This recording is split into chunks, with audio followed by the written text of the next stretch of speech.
Why so serious? Me, me, me, me, me, me, me, me, me, me, only me, me, me, me, me, me, me, me, me, me, me, me, sexy Why me. so serious?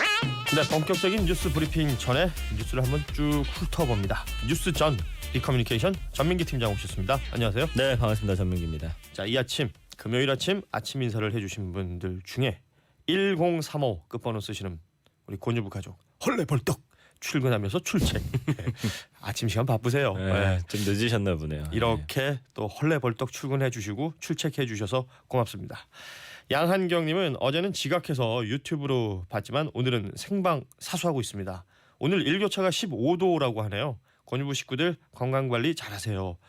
이렇게 일교차 클 때 건강관리 잘해야죠. 또 요새 꽃가루가 맞아요. 극성이더라고요. 비염이 있어가지고 힘듭니다. 주의하시기 바랍니다. 네, 네. 유튜브로 아이짱님께서 오늘 오전 근무하고 워크숍 갑니다. 출근 준비하면서 짐 싸고 있어요.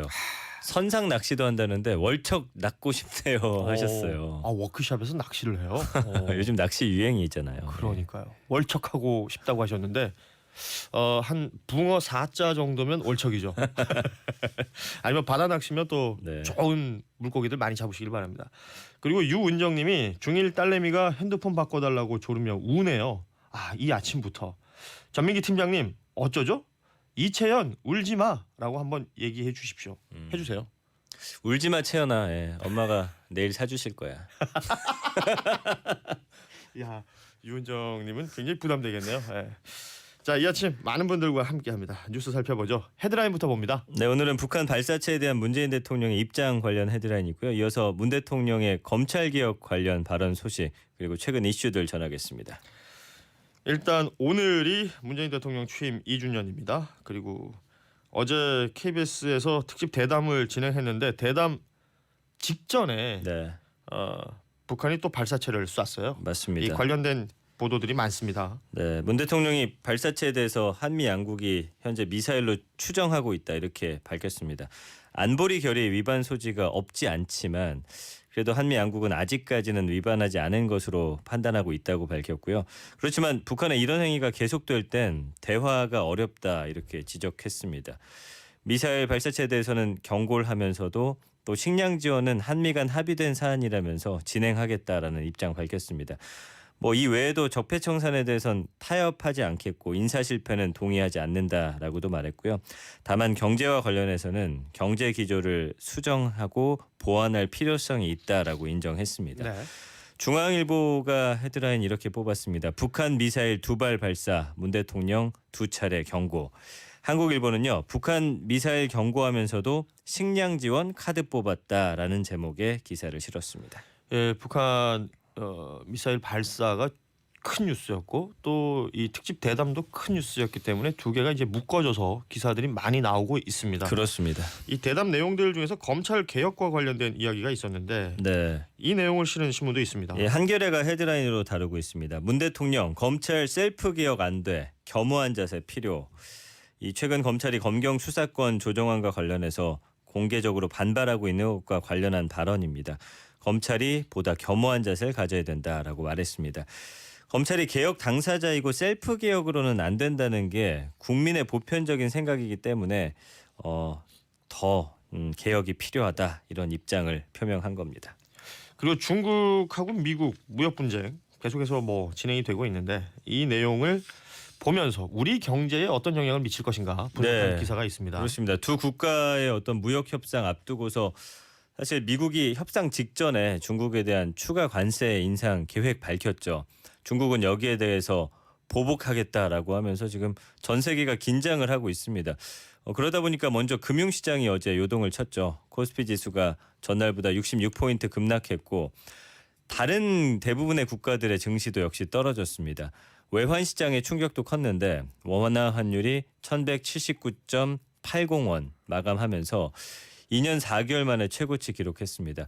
지금 미중 협상이 타결되기 어렵다라는 전망이 확산되면서 위험자산 회피 심리가 확대됐기 때문이다. 신문사는 이렇게 분석했습니다. 네. 조선일보가 다루고 있고요. 미중 벼랑 끝 싸움에 코스피 급락, 환율 급등, 또 동아일보도 다루고 있습니다. 미중 무역 협상 결렬 공포, 코스피 3% 급락, 환율 급등이라고 제목 뽑았습니다. 신문이 마감될 때까지는 이런 상황이었다가 오늘 아침에 보니까 트럼프 대통령이 또 하나 이야기를 했어요. 그러니까 시진핑 주석으로부터 친서를 받았다. 네.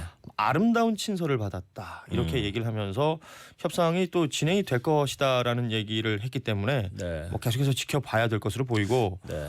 이 G2 그러니까 세계 경제 강국 두 나라 간의 무역 분쟁이 우리에게 어떤 영향을 미칠지 또 촉각을 곤두세워야 할 것으로 보입니다. 그렇습니다.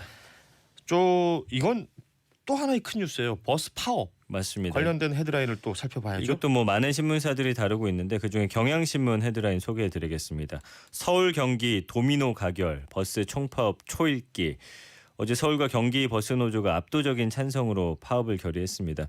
지금 전국적으로 2만여 대 버스가 멈춰설 예정이고 그렇기 때문에 버스 대란이 초읽기에 들어갔다 이렇게 쓴 겁니다. 총파업에 지금 지자체들이 대비를 하고 있는데 뭐 전세버스 투입한다든지 택시 부재를 해제하고 지하철 연장 운행 이런 비상 대책 준비하고 있는데 글쎄요 버스 총파업을 막을 수 있다면 가장 좋은 방법이겠죠. 사실은 대중교통 중에서 가장 많은 퍼센테이지를 차지하는 게 버스거든요. 그렇습니다. 이 부분이 어떻게 될지 또 이용하는 시민들의 불편이 또 커질 수 있는 부분이기 때문에 잘 살펴봐야 할 것으로 보이고요. 자, 신문 이렇게 살펴봤고 인터넷 보겠습니다. 인터넷 뉴스 토픽 어제 밤부터 계속 1위는 한 사람의 이름이에요. 그렇습니다. 송현정 기자입니다.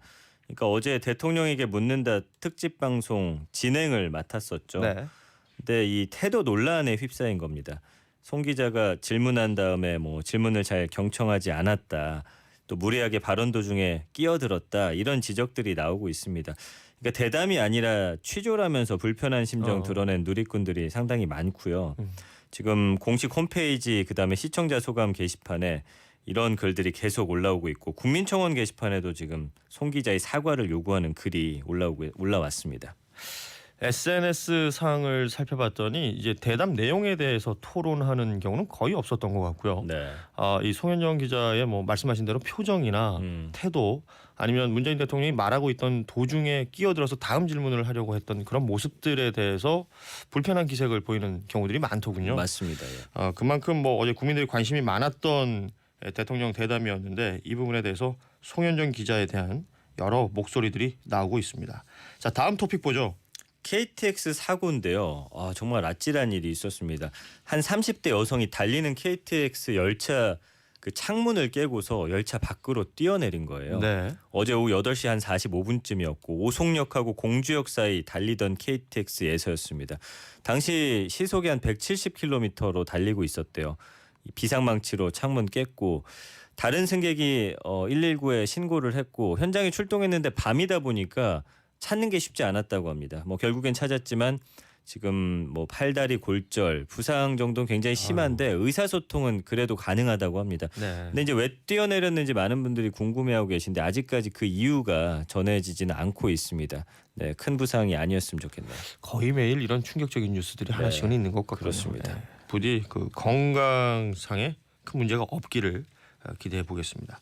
자, 다음 토픽은 어떤 겁니까? 서울교대 성희롱입니다. 지금 서울교대 남학생들이 단체 대화방에서 뭐 여성들을 성희롱한 것으로 알려져서 논란이 일고 있죠. 이 뉴스도 잊을만 하면 한 번씩 나와요. 그러게요. 이틀 전에 서울교대 남학생들의 성희롱 고발하는 대자보가 붙었는데 공개된 단체 대화가 굉장히 충격적입니다. 뭐 예를 들면 방금 여학생하고 과방에서 나오는 거 봤는데 뭐 했냐 이렇게 물어요. 그러면서 이상한 냄새 난다면서 성행위가 있었던 것처럼 대화가 오갔고요. 이 대화방에 남자 졸업생인 현직 교사도 있는데 가르치는 초등학생이 욕설을 하는데 예뻐서 말을 못하겠다라고 하니까 따로 불러서 조용히 보듬어주는 척 얘기하라면서 좀 위험한 발언도 오고 갑니다. 그러니까 지금 이것뿐만 아니라 지난 3월에 여학생들 사진하고 나이가 담긴 책자 만들어서 또 외모 품평했다는 의혹도 나오고 있거든요. 이게 이제 문제는 앞으로 어린 학생들 가르치는 예비 교사들의 이게 교대니까. 그렇죠. 예. 이 성인지 감수성이 이 정도밖에 안 된다라는 거. 그러니까 우리가 너무 책에 있는 것들만 가르치는 게 아닌가. 교사들의 어떤 자세라든지 이런 것들도 함께 가르쳐야 되지 않을까 싶습니다. 그렇습니다. 오늘은 여기까지 해야 될 것 같아요. 5277님이 뉴스 브리핑 잘 듣고 있습니다. 문자는 처음 보내는데 자리에 누워서 편안하게 듣고 있습니다. 고맙습니다. 라고 하셨네요. 반갑네요. 예, 반갑습니다. 우리 전민기 팀장 주말 잘 보내시고 예. 다음 주 월요일에 뵙겠습니다. 감사합니다. 지금까지 전민기 팀장이었습니다. 고맙습니다. 고맙습니다.